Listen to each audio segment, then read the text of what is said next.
నమస్కారం. మాగల్ఫ్ న్యూస్ కి స్వాగతం. ప్రతిరోజు 6 దేశాల తాజా వార్తలు మీకు అందించబడుతున్నాయి.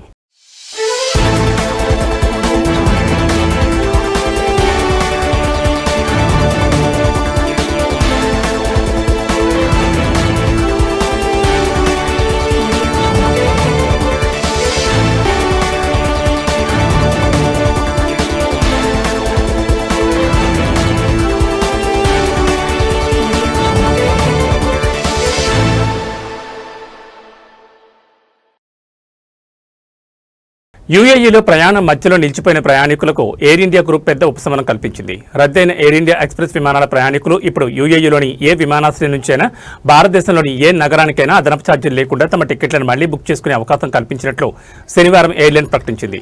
పశ్చిమాసియాలో కొనసాగుతున్న పరిస్థితుల కారణంగా కొన్ని విమానాలు రద్దయ్యాయి. ఈ నేపథ్యంలో ప్రయాణికులకు సౌలభ్యం కల్పించేందుకు ఈ నిర్ణయం తీసుకున్నట్లు ఎయిర్ ఇండియా తెలిపింది.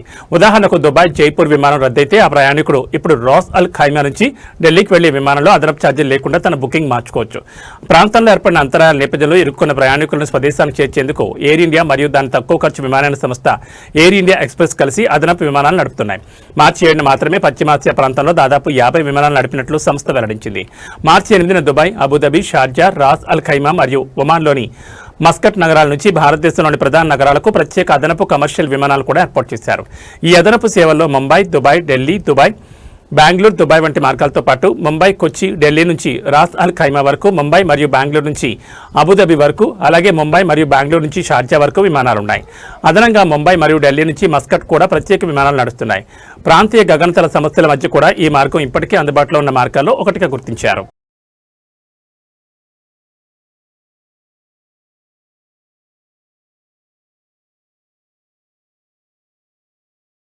ప్రైవేట్ పాఠశాలలో విద్యా ప్రక్రియ ఎలక్ట్రానిక్ లెర్నింగ్ వేదికల ద్వారా సజావుగా కొనసాగుతుందని విద్య మరియు ఉన్నత విద్యా మంత్రిత్వ శాఖలో ప్రైవేట్ విద్యా వ్యవహారాల assistant under secretary Omar Abdul Aziz Al Nama ధృవీకరించారు. రిమోట్ లెర్నింగ్ తరగతుల్లో విద్యార్థుల హాజరు మొదటి వారంలో 70% చేరుకుందని ఆయన వెల్లడించారు. ఈ సంఖ్య విద్యార్థుల నిబద్ధత మరియు తల్లిదండ్రుల సానుకూల సూచికగా అభివర్ణించారు. వివిధ విద్యా పాఠ్యాంశాలను సూచించే 120 కంటే ఎక్కువ ప్రైవేట్ పాఠశాలల పరిపాలనతో మంత్రిత్వ శాఖ వర్చువల్ సమావేశాలు నిర్వహించిందని అల్ నామా వివరించారు. ప్రైవేట్ పాఠశాలలు నైపుణ్యాన్ని మార్పిడి చేసుకోవడానికి మరియు విజయవంతమైన అనుభవాలను పంచుకోవడానికి అవకాశాన్ని కూడా అందిస్తాయని అన్నారు. ఆమోదించబడిన విద్యా షెడ్యూళ్లకు అనుగుణంగా విద్యా ప్రక్రియ నిర్వహించడానికి మంత్రిత్వ శాఖ నిబంధనలు మరియు మార్గదర్శకాలను జారీ చేసిందని అల్ నామా గుర్తు చేశారు. మానసిక మరియు సామాజిక మద్దతుకు సంబంధించి అసిస్టెంట్ అండర్ సెక్రటరీ అసాధారణ పరిస్థితుల్లో విద్యార్థుల కౌన్సిలింగ్ కోసం ప్రత్యేక మార్గదర్శకత్వం జారీ చేసినట్లు పేర్కొన్నారు. ఈ ఆదేశాలు పాఠశాల కమ్యూనిటీ మానసిక స్థిరత్వాన్ని పెంపొందించడం మరియు విద్యార్థులు మరియు విద్యా సిబ్బంది ఇద్దరికీ సమగ్ర మద్దతు ప్రణాళికను అభివృద్ధి చేయాలని పాఠశాలలకు సూచించడం లక్ష్యంగా పెట్టుకున్నాయని తెలిపారు.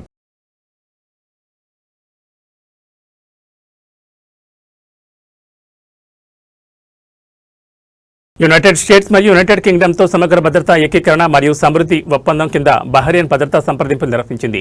ఇది అభివృద్ధి చెందుతున్న ప్రాంతీయ భద్రతా పరిస్థితిపై దృష్టి సారించినట్లు పేర్కొన్నారు. ఈ చర్చలలో బహ్రెయిన్ సుప్రీం డిఫెన్స్ కౌన్సిల్, జాతీయ భద్రతా సలహాదారు మరియు secretary general Sheikh Nasser bin Hamad Al Khalifa, US central commander Brad Cooper మరియు United Kingdom defence staff chief sir Richard నైటన్లు పాల్గొన్నారు. ప్రస్తుత ప్రాంతీయ భద్రతా చర్యలను సమీక్షించారు. 3 దేశాల మధ్య వ్యూహాత్మక భాగస్వామ్యం యొక్క బలాన్ని అధికారులు చెప్పారు. ప్రాంతీయ భద్రతా సవాళ్లను పరిష్కరించడానికి, కలిసి పనిచేయడానికి వారి ఉమ్మడి నిబద్ధతను పునరుద్ఘాటించారు. రక్షణ సహకారాన్ని బలోపేతం చేయడంలో సిఎస్ఐపిఏ పాత్రను కూడా చర్చలు హైలైట్ చేశాయి.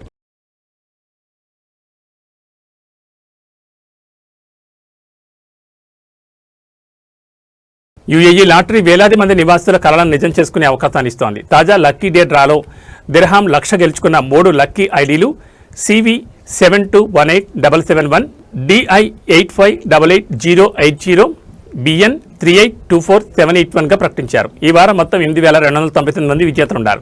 4 వ్యక్తులు ఒక్కొక్కరు 1,00,000 దిర్హాములు గెలుచుకోగా 87 మంది ఒక్కొక్కరు 1,000 దిర్హాములు గెలుచుకున్నారు. 8,200 మందికి పైగా ఒక్కొక్కరు 100 దిర్హాములు గెలుచుకున్నారు.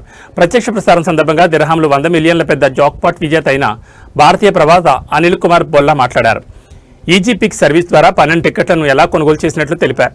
వాటిలో ఒకటి తన తల్లి పుట్టిన తేదీతో తీసుకున్నట్లు పేర్కొన్నాడు. మరో విజేత అయిన భారతీయ ప్రవాసులు అనంత పెరుమాళ స్వామి మరియు జగన్ బాబు వర్గీస్ తమ ఆశలు ఫలించాయని తెలిపారు. వచ్చిన బహుమతి సొమ్ముతో తమ కళను నెరవేర్చుకుంటామని పేర్కొన్నారు. కేవలం ఒకే డ్రాతో ప్రారంభించినప్పటి నుండి యూఏఈ లాటరీ గత సంవత్సరంలో దాని పోర్ట్ఫోలియోను 20 గేమింగ్ అనుభవాలకు విస్తరించింది. వీటిలో flagship lucky day draw, pick 3, pick 4 మరియు కలర్ ప్రిడిక్షన్ వంటి రోజువారీ గేమ్లతో పాటు విస్తృత శ్రేణి స్క్రాచ్ కార్డులు మరియు ఈ ఇన్స్టెంట్ గేమ్లు ఉన్నాయి.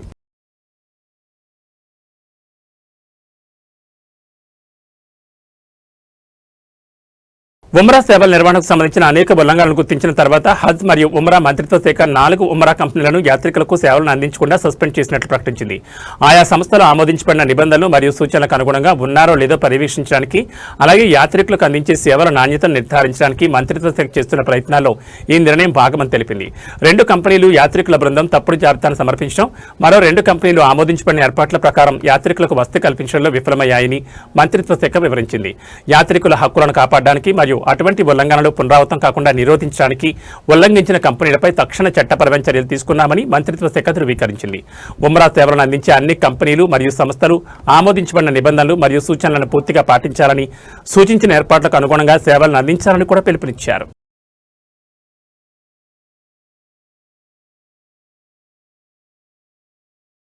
కువైట్ నగరంలోని public institution for social security ప్రధాన కార్యాలయంపై ఆదివారం దాడి జరిగింది. ఈ ఘటనలో సంస్థ ప్రధాన భవనం కొంతమేర దెబ్బతిన్నట్లు అధికారులు వెల్లడించారు. భవనానికి ఆస్తి నష్టం వాటిల్లిందని, అయితే ప్రాణ నష్టానికి సంబంధించిన వివరాలు ఇంకా తెలియరాలేదని పేర్కొన్నారు. ఈ దాడి నేపథ్యంలో మార్చి 8 నాడు ప్రధాన కార్యాలయంలో సందర్శకుల రాకను నిలిపివేస్తున్నట్లు సంస్థ ప్రకటించింది. భద్రతా కారణాల దృష్ట్యా మరియు మరమ్మతుల దృష్ట్యా ఈ నిర్ణయం తీసుకున్నట్టు తెలుస్తోంది.